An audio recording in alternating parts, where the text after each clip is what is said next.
and welcome back to my channel. Bonsoir et bienvenue sur ma chaîne. My name is Miro, and this evening I will be doing hopefully another short and sweet review for Frankenstein by Mary Shelley. This is another seminal work of science fiction, by some considered to be the first/oldest work of science fiction. I'm sure it could technically be contested, but let's go with that for now.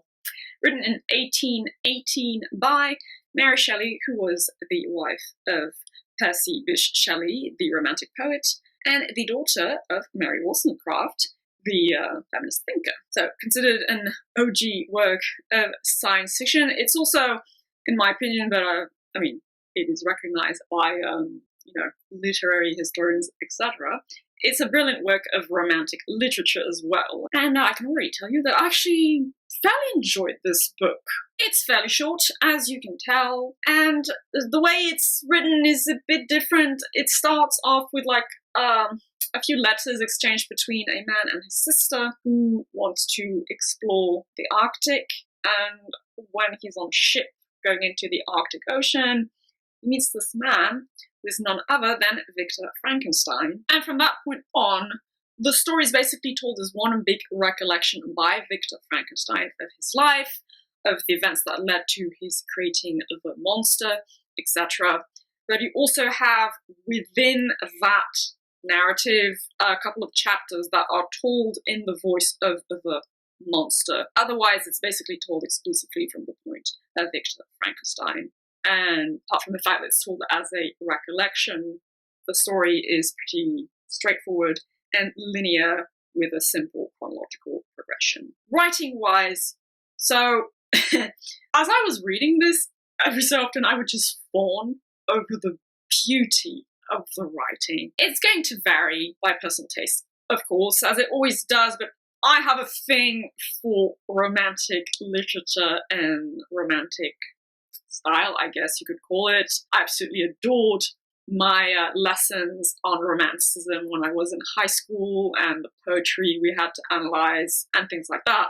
So I loved the writing. I thought it was ridiculously beautiful, just such a high and lovely, wonderful usage of English with beautiful descriptions of mountainscapes and nature, but then also credible descriptions of human emotions, which is very characteristic of Romanticism in general. Now, of course, I think it would be entirely fair to say at times it does feel a bit old. Some of the turns of phrases, some of the expressions do feel a bit archaic. I mean, it was written more than 200 years ago, so that makes sense. Still, I didn't mind that because I was just enamored by the general style of writing, but some people might find it annoying or irritating, and I would understand that. Otherwise, the chapters are fairly short, and that's something I always tend to like. As with The War of the Worlds, I read this very quickly, though the pace isn't as fast or intense as it is in The War of the Worlds. One last thing I could say also is that, since, keep in mind, it was written beginning of the 19th century, some of the ways in which relationships between adults are described might seem a bit too pure. Like, there's no mention of sexuality or anything like that, which to a modern reader might seem, again, old and unrealistic, but that's because you've got to remember it was written in 1818. Plus, the Romantics just were more concerned with, higher emotions and nature, though I would disagree that it was completely asexual, but that's a whole other debate anyway. So yeah, I love the writing. I'm a sucker for that kind of English, and it's flowery, yes, but just the right amount to me. Now, contrary to The War of the Worlds, this novel is a lot more character-centered. In fact, this is a novel about human character in a way, but I'll get back to that, obviously. You have two main protagonists, really. One main character and then his creation, so Victor Frankenstein and his monster. And they kind of mirror one another in a way. So you should know in this particular edition, there's actually an essay about the book at the end of it, which I found very interesting and thought-provoking. I didn't always quite agree with some of the conclusions reached by the essayist, but it goes into how those two characters actually kind of mirror one another, and the monster is a facet of Victor Frankenstein, which does thematically make sense since it's his creation, so it's kind of rejection of himself. It's told from Victor Frankenstein's point of view, and he thinks a lot about his relationships, his family, the woman he's kind of meant to marry. So it's a woman who was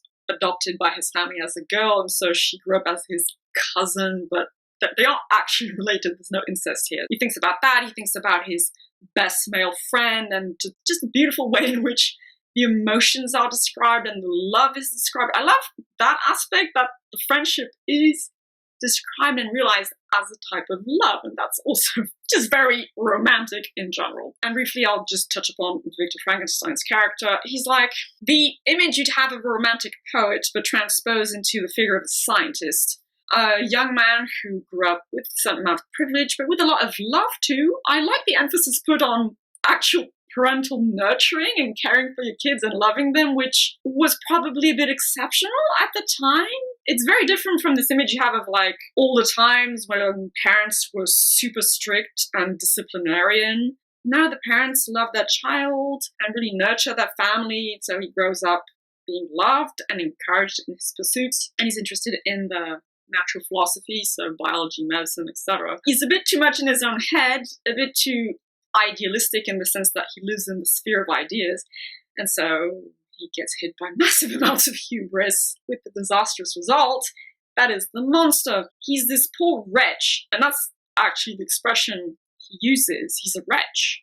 He doesn't have parents in the traditional sense because he was made out of like body parts. No one likes him. No one even wants to talk to him because he looks absolutely monstrous and terrifies anyone that lays eyes upon him. He's isolated, but he understands humans and human emotions. I mean, you got to suspend your disbelief a bit there. He's so desperately alone, and it's terribly sad, but I'll get back to that in the themes.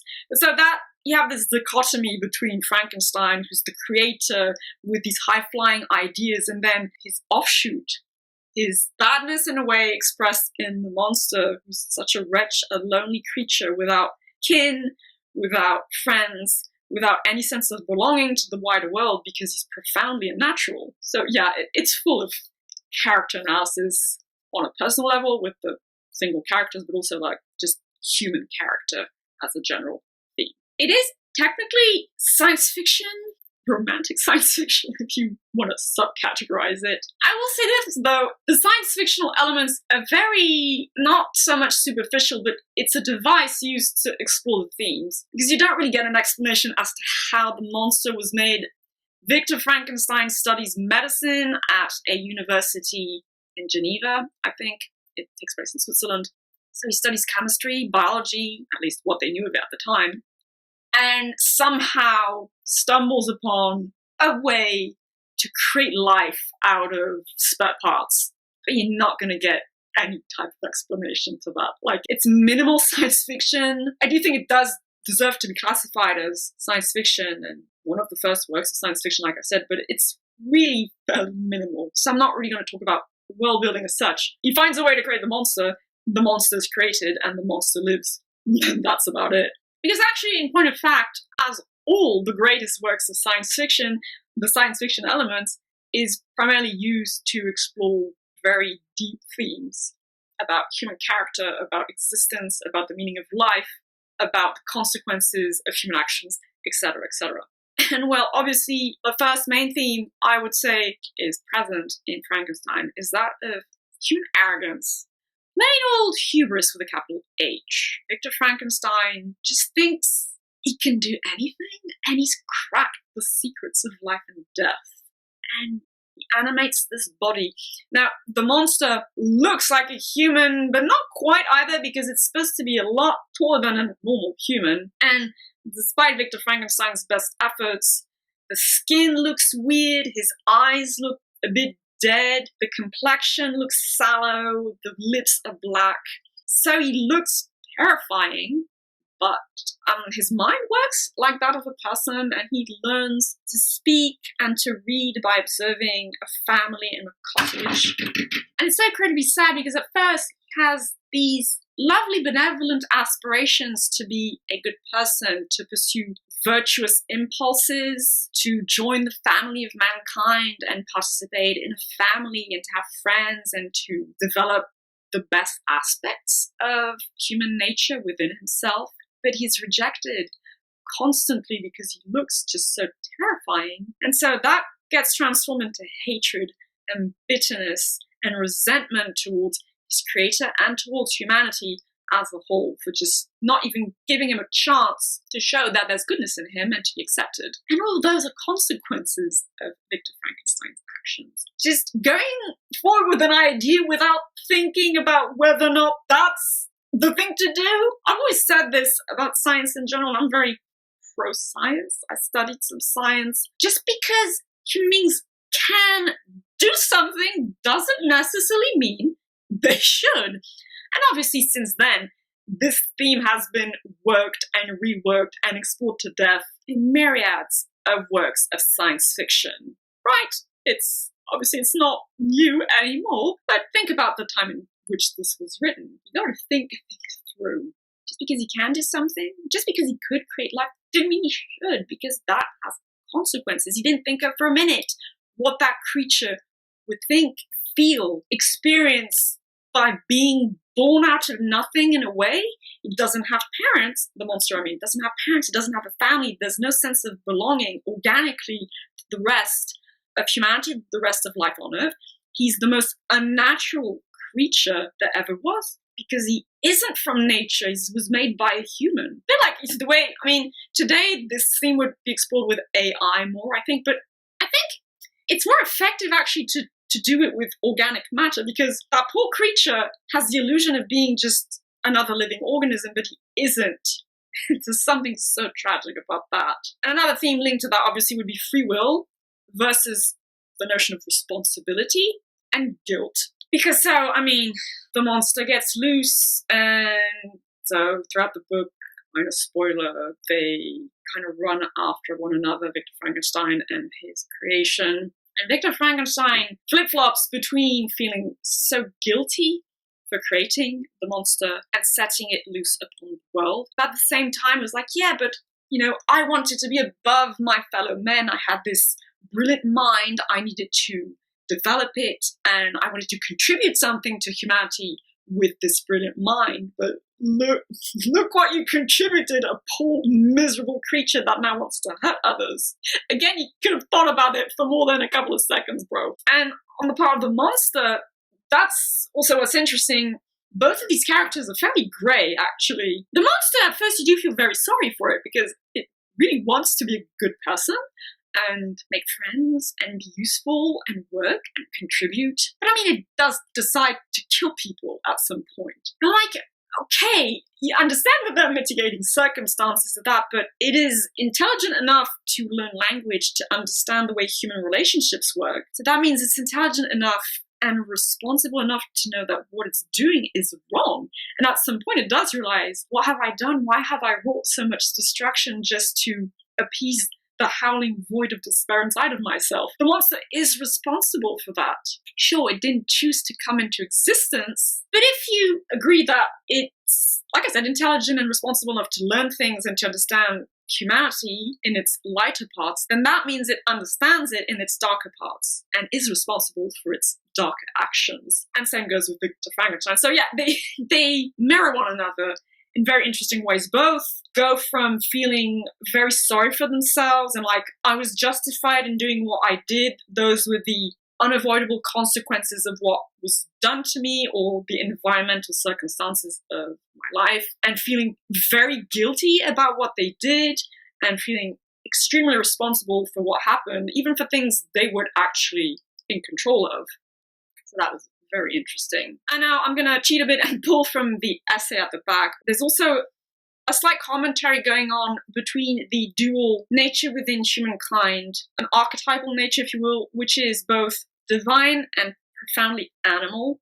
We have a very animalistic side to ourselves because, we are animals, though they wouldn't have put it quite that way back in the beginning of the 19th century. But also our impulse towards being higher than that and to be very intellectual and spiritual creatures, this, what I'm going to call divine aspect of our natures. And this has obviously been strengthened by Western culture and the religions we've lived under for the past 2,000 years. Again, wider debate I'm not going to go into, but so we've been like pulled between these two poles, which at first view contradict one another. I don't think that's necessarily the case, but again, another debate for another time. And so Victor Frankenstein pulls towards the intellectual, spiritual pole of being above his fellow man and contributing incredible things because he's got this incredibly developed intellect. And the monster, which represents the animalistic pole, he's made from discarded matter and body parts. And when he first wakes up, he escapes the lab and goes into the forest and lives off of acorns and berries found in bushes, and lives not even like a caveman, but like something even lowlier than that in a way. Not that cavemen were lowly, but you get what I mean. So there's this central conflict which is present in a lot of human beings even today. Look at our relationship with the nature and how we try to escape it or to fight it, which is profoundly unhealthy at the end of the day. And so it's illustrated in these two characters, which, like I said, mirror one another.